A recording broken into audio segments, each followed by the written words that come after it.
Halo teman-teman semuanya. Banyak orang yang nanya ke gua waktu itu karena berapa kali memang gue sering kasih, bukan berapa kali berarti sering ya. Karena beberapa kesempatan gua kasih training tentang humor. Ya mau ngajar dengan humor, kemudian perspektif humor dan lain sebagainya. Pokoknya yang kaitannya sama humor, ya. Nah, di antara mereka ada nanya ke gua waktu itu, apa sih, Sir, manfaat humor? Nah, mungkin di beberapa video ke depan gue akan kasih tahu apa sih sebenarnya manfaat humor buat kita gitu loh. Ini bukan kata gue, ini gue ambil dari bukunya Jaya Suprana yang judulnya Humorologi, ya. Yang kata pengantarnya itu ditulis sama Ustadz idola gue, yaitu Kiai Haji Mustafa Bisri, ya, Gusmus. Nah, gue ngefans banget sama dia tuh, ya. Oke, gue akan coba mulai dari yang pertama. Apa sih manfaat humor bagi kita? Yang pertama adalah mawas diri. Teman-teman sekalian, kalau gue lihat dari sini, mawas diri kalau di kriterianya Pak Jus Pran adalah berani melihat. Kira-kira seperti ini. Waktu gue mau apply ke sebuah perusahaan, gue memang diwajibkan untuk lewat psikologi tes. Ternyata gue akan minta hasil psikologi tesnya kan ya, karena gue juga pengen tahu gue seperti apa gitu. Ternyata pas gue lihat psikologi tes gue kaget. Wah, ternyata ini nggak seperti yang gue bayangkan. Malah ada beberapa hal yang jauh dari yang gue bayangkan. Tapi anehnya gue dengan sadar menerima itu sebagai sebuah masukan buat gue. Teman gue yang juga sama-sama ikut psikologi tes itu juga heran dengan hasilnya, dan bedanya adalah dia tidak bisa menerima dan langsung nanya ke psikolognya, ke asesornya.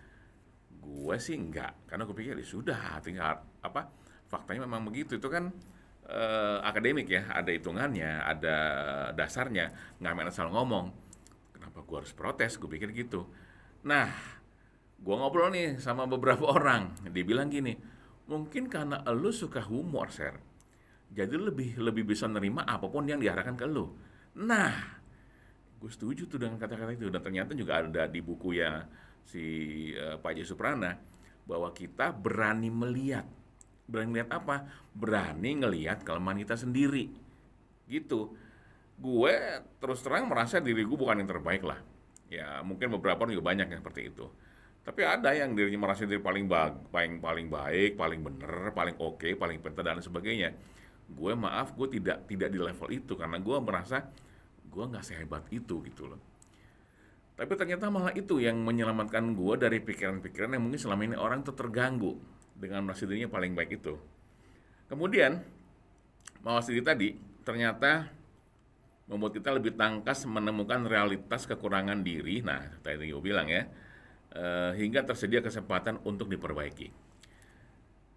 Lo punya masalah, ya, dan lo bisa memperbaiki diri, ya, sampai pada sebuah kesempatan. Kan nggak semua orang ya bisa memperbaiki di segala waktu. Enggak lah, ada beberapa hal yang membuat lo harus menunggu momen tepat untuk melakukan itu. Meskipun gue pribadi sih, menurut gue kapanpun gue mau berubah itu kan terserah gue ya. Bukan terserah orang, itu terserah gue. Artinya ya gue nggak, yang bisa ngatur gue ya gue sendiri, nggak harus orang lain juga, ya. Cuman ada beberapa pihak yang nunggu dulu momen yang tepat seperti apa. Gue mau berubah tapi nggak sekarang. Nah itu, gue mau berubah tapi nggak sekarang.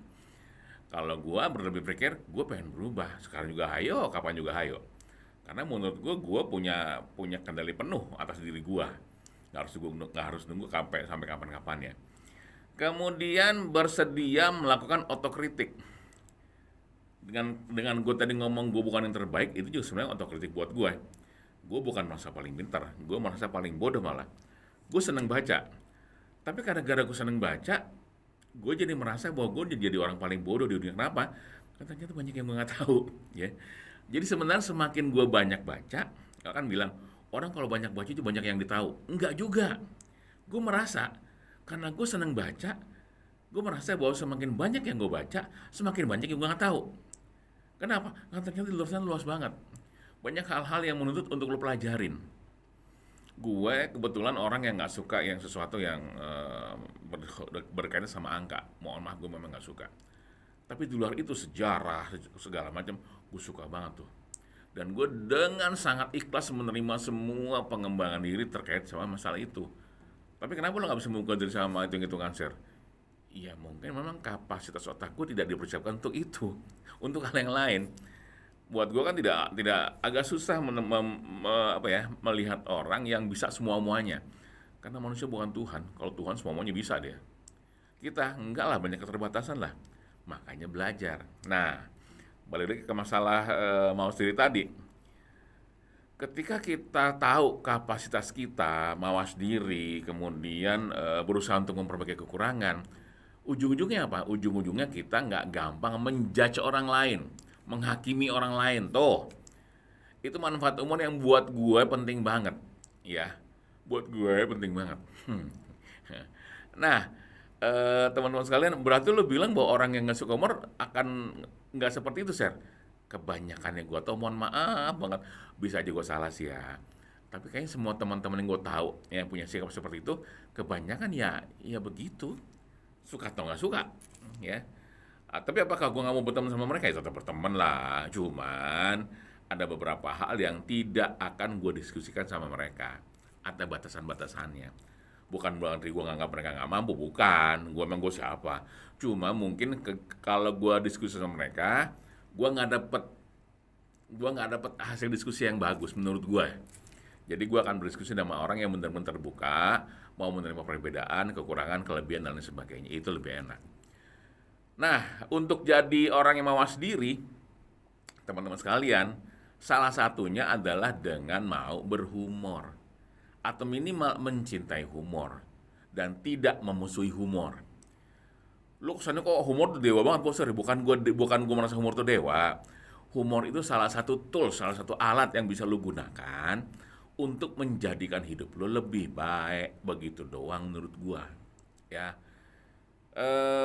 jujur saja, gue bukan orang yang kaya gitu, enggak lah. Bukan orang yang sukses, gue sih merasa belum sukses sama sekali itu. Tapi minimal apa yang ada sama gue saat ini, gue terima dengan baik. Gue ikhlas menerimanya. Ya, ya iyalah lu udah punya bla bla bla. Enggak lah, enggak juga. Buat gue, apa yang ada di diri gue ya itu dari apa yang gue cari. Apakah gue berlebihan? Enggak berlebihan gue. Ya, baju gue masih susah nyari ukuran baju gue, ya. Udah ukurannya gede dan harganya pasti di atas rata-rata kan. Bukan gue sombong, gue nggak bisa masuk ke departemen store kecil gitu. Bukan karena gue mau beli, sumpah demi Tuhan, karena nggak ada ukurannya. Itu doang. Makanya gue nggak mau ke departemen store yang ada di pasar. Bukan gue nggak suka, emang nggak ada ukurannya. Gue lebih seneng tuh ukurannya ada, harganya murah. Yang terjadi adalah nggak ada yang ukuran gue di sono, ya. Dan begitu ada di tempat lain, harganya biasanya mahal. Nah, apakah gue marah sama diri gue? Kagak. Ya terima aja emang begini, ya. Jadi nggak usah khawatir. Jangan-jangan gue gendut seperti ini itu menginspirasi orang untuk jadi kurus. Mungkin kali, karena gue nggak mau mikir-mikir gitu juga. Cuman gue berharap siapa tahu mungkin dengan muka gue yang tidak ganteng ini bisa menghibur orang lain. Dengan rambut gue yang tipis ini bisa menghibur orang lain. Jujur aja teman-teman, kalau gue bercanda, gue ngelawak misalnya, gue sih nggak bilang gue ngelawak, gue bercanda, dan orang yang tertawa gara-gara candaan gue, selama gue nggak menyinggung dia ya, itu ketika gue lihat dia ketawa, gue juga ikut bahagia siapapun dia, ya. Even itu musuh gue akan bahagia kalau dia bahagia, ya. Memang kedengarannya agak-agak naif ya, enggak juga sih, gue bilang gue memang gue lakukan itu demi untuk gue juga bisa bahagia. Kalau gue bercanda sama anak bini gue, anak bini gue ketawa gitu, gue seneng liatnya, seger, sumpah, sumprit, ya. Tapi kan ada juga orang luar sana yang nggak bisa menerima itu. Apa sih bahagia begitu? Bahagia itu uang. Iya setuju, ya. Setuju bahagia bisa dengan uang. Gua nggak bilang gua nggak mungkin bahagia. Enggak lah. Punya uang banyak bahagia bahagia. Tapi punya uang dikit bisa nggak bahagia? Bisa dengan cara lain. Artinya dengan cara kita nggak usah beli sesuatu, tapi kita bisa bahagia dengan apa yang ada. Lagi-lagi naif, gue juga tahu, ya. Tapi kan naif apa enggaknya gimana lu cara pandangnya kan. Lu pandangnya nggak naif ya nggak naif lah, kan terserah lu. Kayak gue bilang tadi kan, gua punya kendali utuh untuk badan gua, untuk otak gua, untuk jaringan badan gua. Jadi orang siapapun nggak bisa ngambil hak itu dari gua. Kira-kira begitu.